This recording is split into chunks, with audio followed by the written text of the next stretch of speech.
তো বন্ধুরা, আমি আইবুড়ো ভাতের প্রথম পর্ব নিয়ে চলে এসেছি। তো চলো, সনাতন তো বসে পড়েছে আর আমি স্টার্টও হয়ে গেছি আশীর্বাদ করার জন্য। তো ধান দুর্ফ এইসব দিয়ে আমি আশীর্বাদ করছি।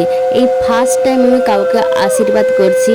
বয়সে ছোট হলেও আমি ওর কাকিমা হই, তাই আমি মনে আমার চাইলো যে না, আমি সনাতনের বিয়ে হবে তো আমি ওকে আইবুড়ো ভাত দিই। ওর আগে ওর মাসি দিয়েছে, এখন আমি কাকিমা হয়ে আমি দিচ্ছি। তো এটা আমার ফার্স্ট টাইম।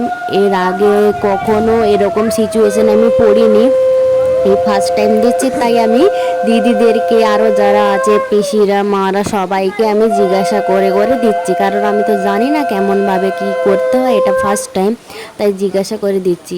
তো তোমাদেরকেও বলছি, যদি আমার কিছু ভুল ত্রুটি হয়ে থাকে আমাকে জানিও, ওকে? আমি তো ফার্স্ট টাইম। তো পরের পর্ব আসছে, দ্বিতীয় পর্ব।